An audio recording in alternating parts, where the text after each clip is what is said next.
Aba, marami palang pinagkakitaan di umano itong si Martin Romualdez, kaya pala mayaman. Kaya pala lumaki bigla yung salin niya. Hindi lang daw sa flood control ha, pati daw sa mga illegal gambling. Naku, malakas ngayon yan. Yan ang pagbubuking ni Vice President Sara Duterte. Ito yung video. Hindi lang sa flood control, ma'am, pati sa sa illegal gambling. Tumatanggap sila. So, si Martin Romualdez. Well, matagal naman namin na alam yan dahil matagal naman na yan pinag-uusapan. Simula pa lang noong pagpasok namin as President and Vice President, naririnig na namin yung delivery ng mga pera na nakalagay sa mga suitcases. Pero ngayon lang siya lumabas in public dahil merong witness na nagsabi na siya mismo ang nagdadala nung mga suitcases na yon. Hindi siya odd for Martin Romualdez because he was already involved in heavy luggages doon sa Okada case. Kung maalala ninyo, doon sa State of Delaware case sa Amerika, nabanggit na yung pangalan niya doon at nabanggit na rin yung pangalan niya doon na tumatanggap ng pera na nakalagay sa luggages. So, ganun talaga yung modus nila. You weren't surprised? Hindi na ako nagulat, ma'am, kasi nababalita naman na yan noon. Hindi lang natin napag-usapan in public kasi walang at noon, panahon na yon, walang magsasabi na nakita ko, ginawa ko first hand kung ano yung nangyari. Di tulad ngayon na meron talagang isang tao na nagsabi na kung ano yung sistema, ano yung ginawa nila at paano nila ginagawa yun. Ma'am, can you confirm the report going back to sir? Last Friday daw, his brother, Sir Bong, was not allowed to visit him at the detention. Did it reach to you already? No. I have to clarify that. No? That is not true.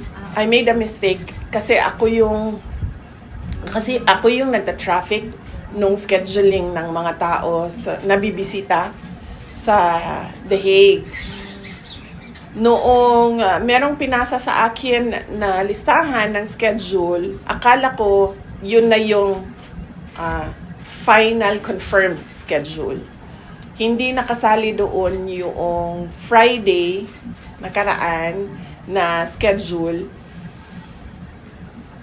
Akala ko hindi nakasali yung Friday. In fact, nandoon na siya sa The Hague, yung kapatid ni dating Pangulong Rodrigo Duterte, precisely for that visit. Pero hindi ko nabantayan sa bagong listahan na wala yung Friday doon. So, ako ang nagkamali doon sa hindi niya pagbisita noong Friday. Ma'am, your comment on the resignation of Mayor Magalong from ICI? Ayaw mag-comment. Huwag na lang, sir. No comment. Sorry, balik ko lang. Matagal nyo na kung alam yung modus sa di umano'y pangingitbak sa flood control? Hindi lang sa flood control, ma'am. Pati sa sa illegal gambling. Tumatanggap sila. Sino? So, si Martin Romualdez. So, hindi lang siya sa flood control. Baka kasi yung tao na nagtrabaho ng basura, flood control yung pera na tinatransport nila. Pero marami pang iba pang mga sources ng corruption na dinideliver. Ma'am, may we know po yung source ng information that they are receiving? Yung mga, ayoko sabihin kasi tatanggalin nila, pag sinabi ko, tatanggalin nila yung tao, wala na tayong... From his office? Pero hindi po ba... Oh, yes. From his office? Hindi po dapat lumabas ngayon para makasuhan sila?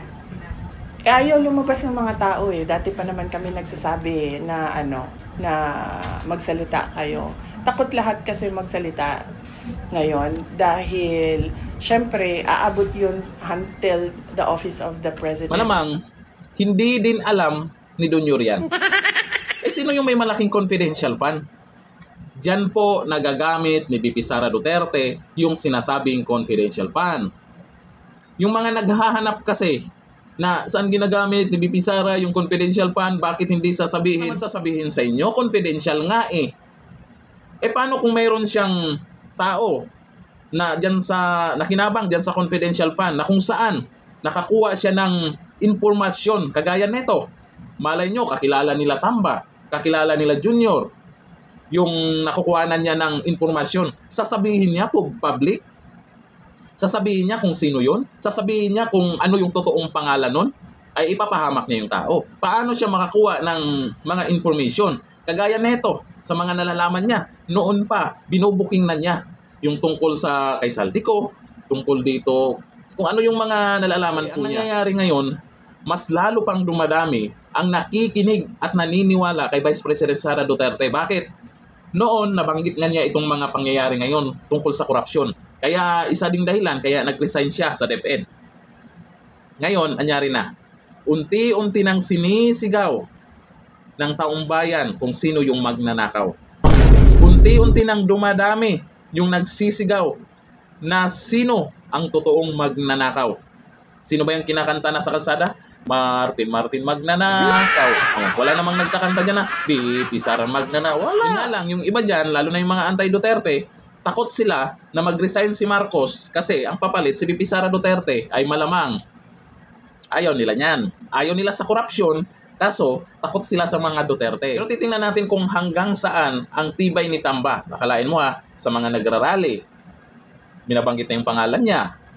Mga congressman, may bumabanat na sa kanya. Mga senador, mayroong hindi daw natatakot sa kanya.